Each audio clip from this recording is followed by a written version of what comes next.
So yesterday we started with the second half of the second module, which was what? Microwave passive devices, right? So what do we mean by passive devices? That they require an input or external power signal. They don't have their own external, they don't have their own power, right? So next subtopic in that same part on passive devices is power dividers and directional couplers. So as the name suggests, what are power dividers? They are devices which divide the power, right? So if I have a device resembling this is my port 1 and this is my port 2, this is my port 3. So what is happening? I am giving an input here and I am measuring the output here. So from the diagram itself, I can say that the power delivered at the input will somehow be divided, right? So this is obviously about power divided, right? So now the power divided, it can be a equal power or it can be a unequal power. So equal power, what will be the, if you calculate in dB, it will be 3 dB, right? So now by now you might be knowing that 3 dB corresponds to half power, fine. If you are still not aware, if I take 10 log of 0.5, what I get? Minus 3.01. So minus 3.01 indicates that half of the power is transmitted, right? So then it can be unequal also, right? So this is about power dividers. So whenever we have 3 ports, it is called as power divider. But if we have 4 ports, then it is called as directional coupler. So that is a different thing. So as and when time comes in the lecture or the next lecture, I'll tell what are directional couplers. Okay. So basically when 3 ports are there, it is called as power divider. But when there are 4 ports, it is a directional coupler. Right. So and power division can be unequal or equal also. Okay. So let's start further. So first, before going to the actual devices, we'll discuss some properties. So you never know, this might be asked in the exam. So I thought I'll take it. So basic properties of power dividers and directional couplers. Okay. So we had one lecture on scattering parameters, right? So what we did in scattering parameters, we said that voltage or the impedance and admittance parameters are not feasible for high frequency. So we go to the scattering parameters, right? So we'll use them today. So we'll see why we use them actually. Okay. So first properties we'll see for 3 port networks. So since they resemble a T, they are also called as T junctions, or some books may also refer it this T as TEE. So it is one and the same thing. So T junction is nothing but a simplest type of power divider. So it is a 3-port network with 1 input and 2 outputs, as we saw just now. Okay. So if I want to find the scattering matrix for this, so in the exam it might be a question, derive the scattering matrix for so and so T junction. So this is what you can do. So the scattering matrix, if I am writing for an arbitrary 3-port network, what will it be?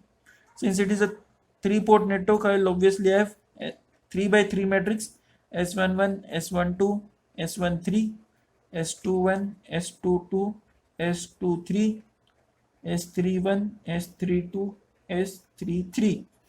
Right? So this is the scattering matrix. I have to derive the values of each and every S parameter here. Right? So now, as the module itself is for passive, what we say, if the device is passive, then it must be reciprocal. Again, what is reciprocal? We saw this network for the numericals, right? If you remember in the S parameters lecture.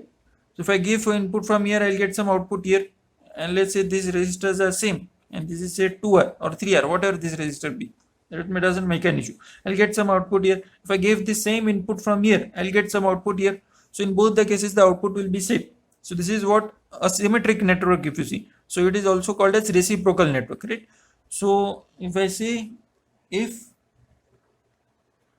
network is reciprocal, S matrix will be symmetric, right? Means what? This and this will be equal to this and this, then this and this will be equal, right? Means what? We say, in other words, we say Sij equal to Sji. So for a reciprocal network, Sij is always equal to Sji, right?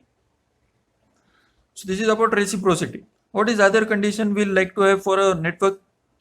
So it should be matched. So what we matched at all ports, it is called as. It should be matched at all ports means what? This is a 3-port network, right? Like this. So this is port 1, port 2, port 3. Means if I give an input from here, nothing should be reflected. Right? If nothing is reflected means what? This port is matched. That is the load at this side is equal to the characteristic impedance of the port. Right? So both the impedance are getting matched here. So same should happen at port 2 if I am giving an input here, and same should happen here.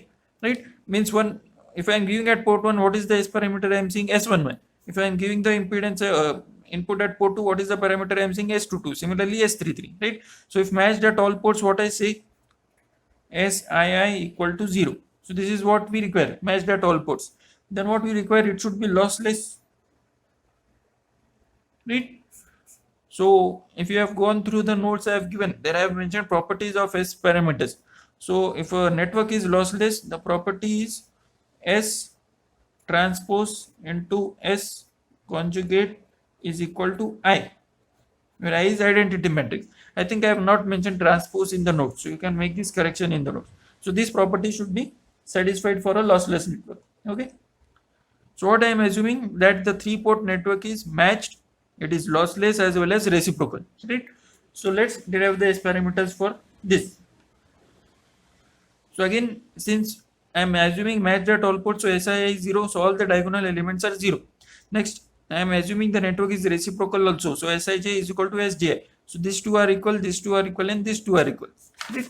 So let me write further. So the matrix reduces to S equal to 0, S12, S13, S12, 0, S23, S13, S23, 0, because I have assumed a reciprocal network and a network which is matched at all ports. Right? Now I am also assuming that the network is lossless. Right? So I can use this condition, S transpose into S conjugate is I. So what is the transpose of this? It will be the same matrix. So 0, S12, S13 into S12, 0, S23, S13, S23, 0 into S conjugate. So all terms conjugate. So S12 conjugate, S13 conjugate, S12 conjugate, 0, S23 conjugate, S13 conjugate, S23 conjugate, 0 equal to what? I. So I matrix is 1 0 0 0 1 0 0 0 1. Right? So I have this. So you can multiply each and every matrix and get how many equations? 3, 6, 9. Right? So if you observe, since it is a reciprocal network, you can reduce them to 6. Right? So let's first take the diagonal elements, because the diagonal elements are 1. So what will get? 0 0.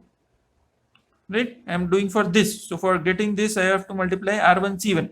So what will I get? 0 into 0, S12 into S12 conjugate is mod S12 square, plus this will be mod S13 square equal to 1. So this I am getting using R1 C1.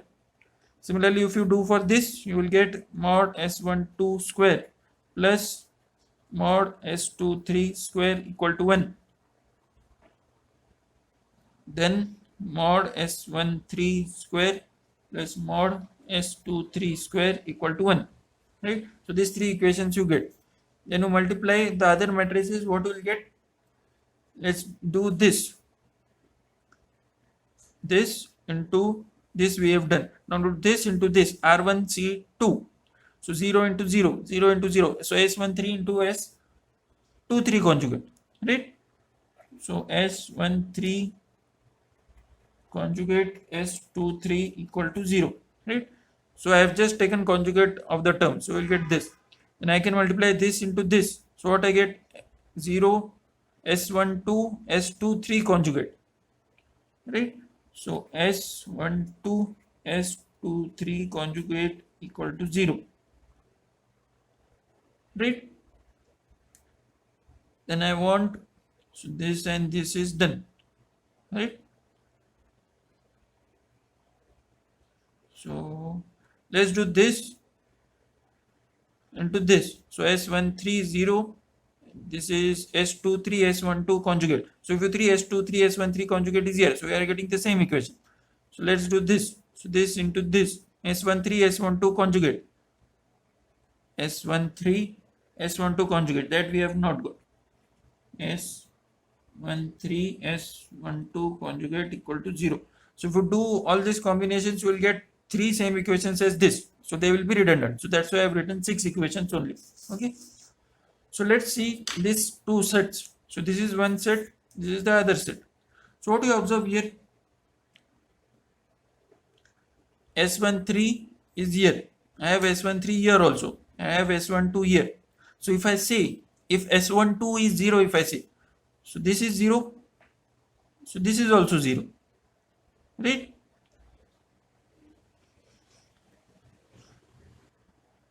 So if I assume only one S parameter to be 0, both the equations are getting satisfied.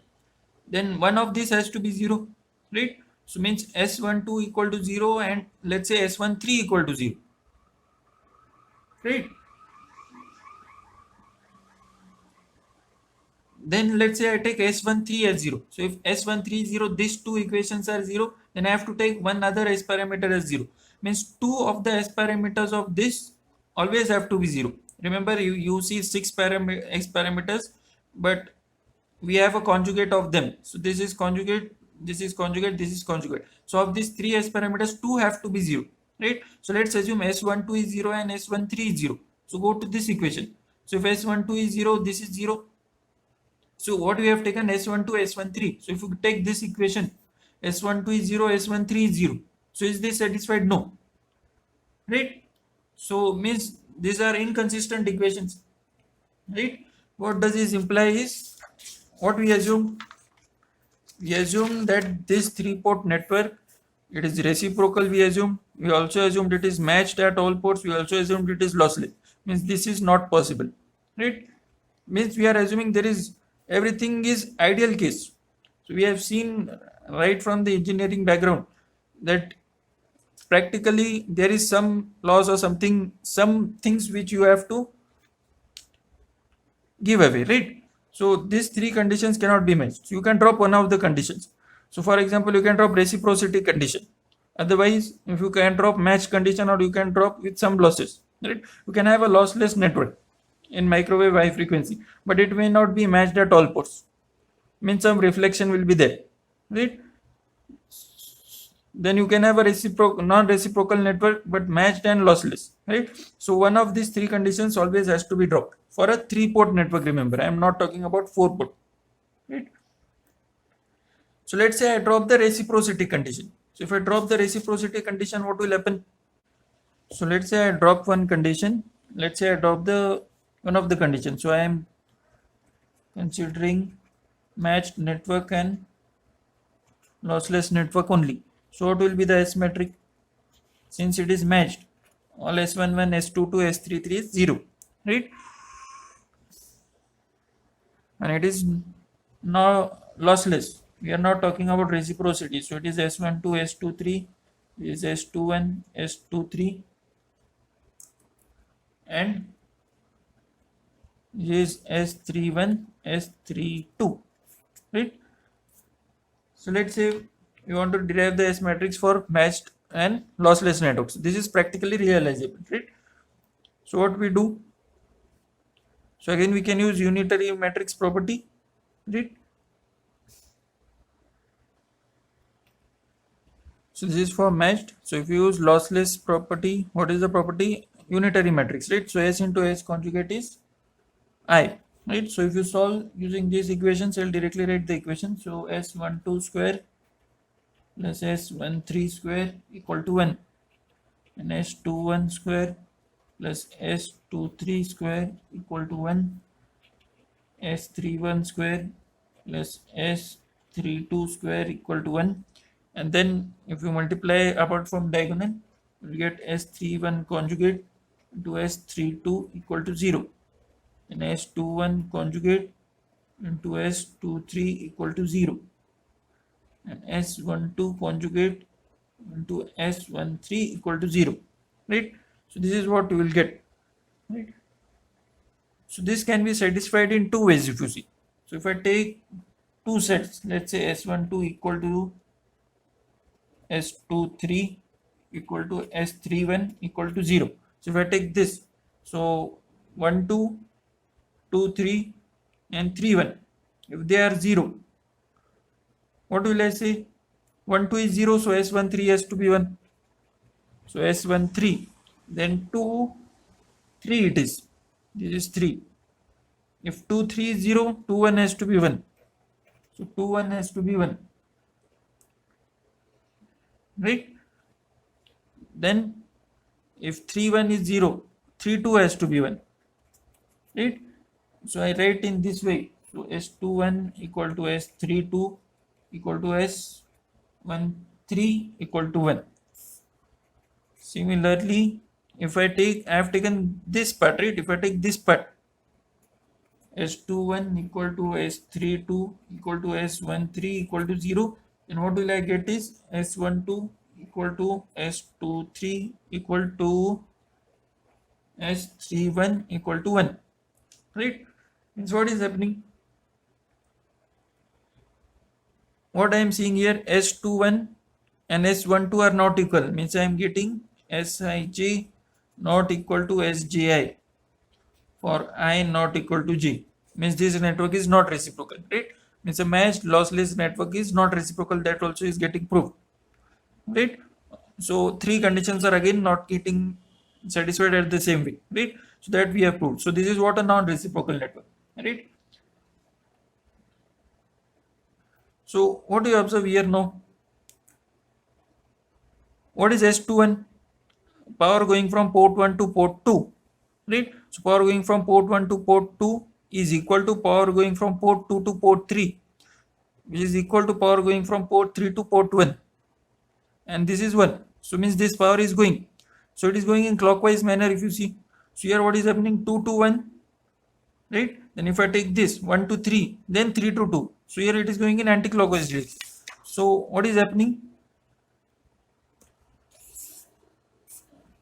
So if I draw, and if it is going in clockwise direction, it is 1, this is port 2, this is port 3, or it is going in anti-clockwise direction.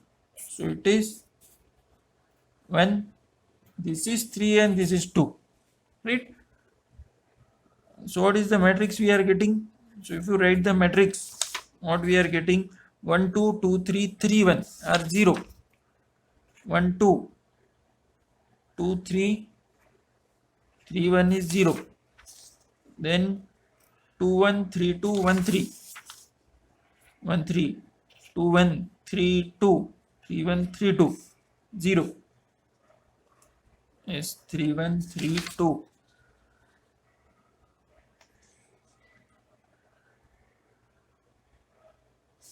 Sorry, I have to take one set. This is one set, right? So we saw it is matched, so diagonal elements are already 0, right? Then 1, 2, 2, 3, 3, 1. So 1, 2, 2, 3, 3, 1, right? They are 0. Then 2, 1, 3, 2, 1, 3. So whatever is remaining is 1. So this is what S matrix of this device. So this device, if you observe what is happening, power if I am giving input from here. So this is what it is going to port 2, because S21 is 1. If you see, this is what S21 is 1, right? So power going from 1 to 2 is there, power is getting transferred. From 2 to 3 also it is getting transferred, right? Because what is it? 3, 2 is 1, 3, 2 is 1. Then from 3 to 1, S1, 3, sorry, 3, 1 is also 1, right? Means power is getting transferred, so and it is going in circular manner, right? So that's why this device is called as a circulator, right? So here it is going in clockwise direction, here it is going in anti-clockwise direction. For circulator, what are the properties? It is matched, it is lossless, and it is non-reciprocal. So we'll discuss circulator in detail further. So, but if you derive the S parameters for circulator, this is what you have to do. Okay.